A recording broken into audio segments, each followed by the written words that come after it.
বৃদ্ধি পাবে। আর যদি কোরআন থেকে গাফিল থাকে তাহলে শয়তান তাকে পথভ্রষ্ট করে দেবে। এটা আল্লাহ পাক রব্বুল আলামিনের বাণী।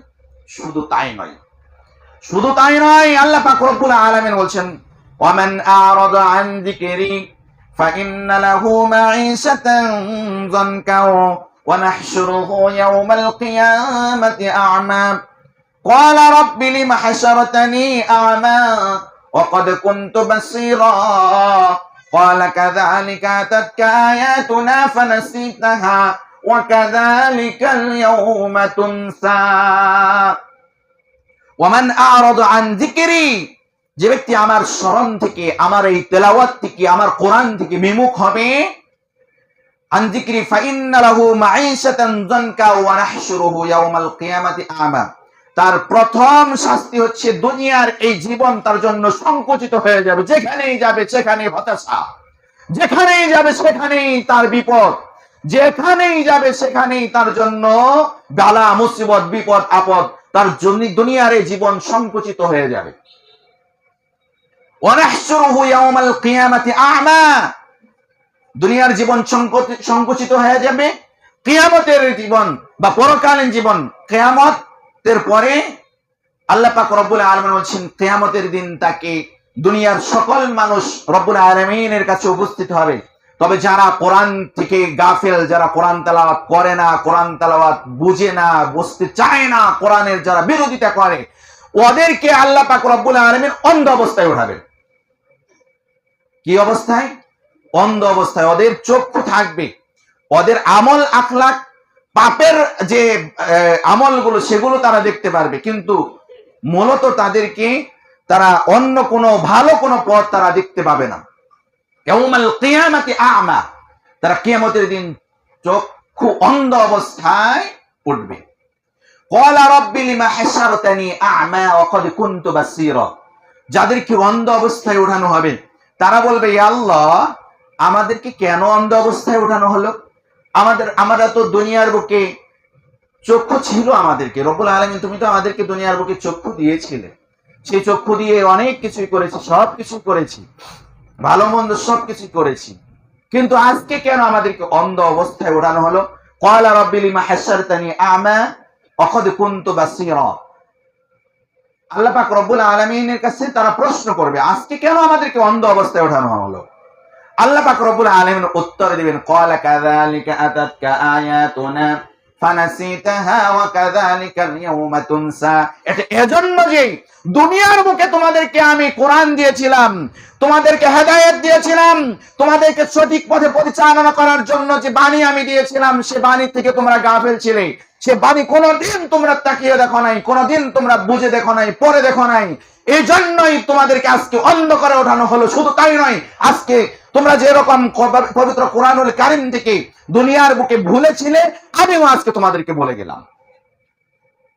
আল্লাহ পাক রব্বুল আলামিন যদি ভুলে যান আমাকে আপনাকে, আল্লাহ পাক রব্বুল আলামিন যদি ভুলে যান আমাকে আপনাকে, কি অবস্থা হতে পারে? জাহান্নাম ছাড়া কোনো গতি রয়েছে?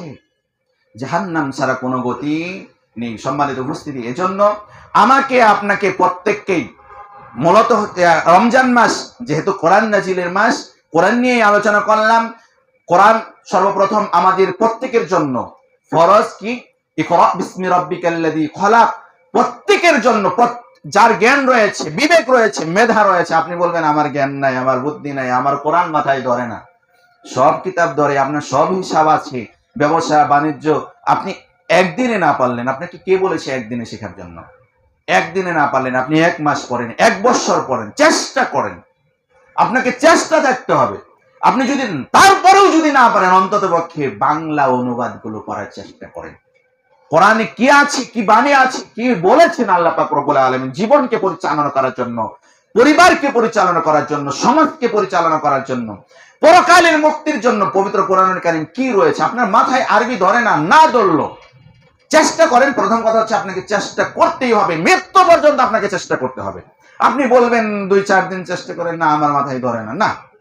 আপনাকে আপনার মেধার মধ্যে, আপনার ব্রেনে যে জং ধরে গিয়েছে, আপনি তো অনেক কিছু করেছেন দুনিয়ার বুকে, অনেক কিছু করেছেন, অনেক কিতাব পড়েছেন, অনেক কর্ম করেন, আপনি সকল ব্যস্ততার মাঝে আপনি যাই কিছু করতে যাবেন, পড়তে গেলে, আরবি পড়তে গেলে আপনার একটু কষ্ট হবে, প্রাথমিক অবস্থায় কষ্ট হবে, বিভিন্ন টেনশন, বিভিন্ন চিন্তা ভাবনা, আপনার মাথায় জং ধরে গিয়েছে, ব্রেনে জং ধরে গিয়েছে। সেই জংটাকে আপনি একবারেই ছোটাতে পারবেন না, আপনি ধীরে স্থির ভাবে, ধীরে স্থির, আস্তে আস্তে আস্তে আস্তে আপনাকে ছোটাতে হবে। আজকে আপনি আলিফ বা তা শিখেন, আলিফ বা তা একবারে আরবি হরফ 29টি, একবারে না পারলে আপনি আজকে অর্ধেক শিখেন, 4-5টা শিখেন, কালকে 4-5টা শিখেন, শিখতে হবে। আপনি যদি 4-5টা যদি শিখতে পারেন, আপনার পরবর্তী 4-5টা আপনার জন্য সহজ হয়ে যাবে। যদি মনে করেন আপনি আলিফ বা তা শিখতে পেরেছেন, আপনি পারবেন কোরআন তেলাওয়াত শিখতে, আপনার দ্বারাই সম্ভব পবিত্র কোরআন তেলাওয়াত শিখা। আপনি বলবেন যে না আমার মাথায় ধরে না, এটা ভুল, এটা হচ্ছে আপনার গাফিলতি। এই যে আপনি বলছেন যে আমি কোরআন তেলাওয়াত আমার মাথায় ধরে না, আপনাকে শয়তান আপনাকে ওয়াসওয়াসা দিচ্ছে, শয়তান প্রতিনিয়ত আপনাকে ওয়াসওয়াসা দিচ্ছে, এই কিতাব পড়িস না, পড়লেই তো ক্ষতি হয়ে যাবে, যেরকম ওই যে আদম আলাইহিস সালামকে ওয়াসওয়াসা দিয়েছিল। তো যাই হোক, সম্মানিত উপস্থিতি মুসল্লিয়ান ইকরাম, আমরা চেষ্টা করব পবিত্র কোরআনুল কারীম সহিহ শুদ্ধ করে তেলাওয়াত করার জন্য। যারা তেলাওয়াত করতে জানেন না তারা কোরআন তেলাওয়াত শিখবেন, ভালো কোনো হাফেজের কাছে তেলাওয়াত শেখার চেষ্টা করবেন, যেভাবেই হোক, টাকা পয়সা ব্যয় করে হোক, যেভাবেই হোক, মসজিদের ইমাম সাহেব, খতিব সাহেবের কাছে যদি সম্ভব হয় চেষ্টা করবেন। যদি তারপরেও সম্ভব না হয়, এখন অনলাইনে, ফেসবুকে, ইউটিউবেও আপনি কোরআন তেলাওয়াত শেখার অনেক সুযোগ রয়েছে। আলিফ বা তা সা থেকে নিয়ে শুরু করে, আমিও শুরু করেছি পহেলা রমজান থেকে, আলিফ বা তা সা থেকে শুরু করে নিয়ে ইনশাআল্লাহ সারা রমজান চালিয়ে যাব। ছোট্ট 10 থেকে 15 মিনিটের একটা করে ক্লাস, 10 থেকে 15 মিনিটের একটা করে ক্লাস আলিফ বা তা সা থেকে নিয়ে শুরু করেছি। আমার ফেসবুক আইডিতে পাবেন, আমার ফেসবুক হচ্ছে আব্দুল্লাহ মাশকুর, এই ফেসবুক আইডিতে পাবেন। আলিফ বা তা সা থেকে নিয়ে শিক্ষা করতে পারবেন। যাদের শেখার সময় নেই, যেখানে পারেন, যে অবস্থায় পারেন, আপনি অন্তত পক্ষে আপনার ব্যবসা প্রতিষ্ঠানে সরকারি চাকরিজীবী অবস্থায় 10টা মিনিট সময় পেয়েছেন, 10টা মিনিট সময় ব্যয় করতে পারবেন। যদি না পারেন আপনি সেভ করে রাখতে পারেন, আপনি পরবর্তী যখন শুইতে যাবেন তখন অন্তত পক্ষে 10টা মিনিট চেষ্টা করলে আপনার হয়ে যাবে। কোরআন শিক্ষা করার এখন অনেক সহজ পদ্ধতি এসেছে, আপনি চেষ্টা করলে ইনশাআল্লাহ পারবেন। আল্লাহ পাক রব্বুল আলামিন আমাদের প্রত্যেককেই পবিত্র কোরআনুল কারীম সহিহ শুদ্ধ করে তেলাওয়াত শিক্ষা করার তৌফিক দান করেন, আমিন। পবিত্র কোরআনুল কারীম বুঝার তৌফিক দান করেন, আমিন। পবিত্র কোরআন অনুযায়ী জীবন পরিচালনা করার, সমাজ পরিচালনা করার, রাষ্ট্র পরিচালনা করার তৌফিক দান করেন, আমিন। আল্লাহ পাক রব্বুল আলামিন আমাদেরকে রমজানুল মুবারকের প্রত্যেকটা সিয়ামকে ভুল ত্রুটি মুক্ত হয়ে রব্বুল আলামিন সিয়াম পালন করার তৌফিক দান করুন, আমিন। ওয়া আখিরু দাওয়ানা আলহামদুলিল্লাহি রাব্বিল আলামিন।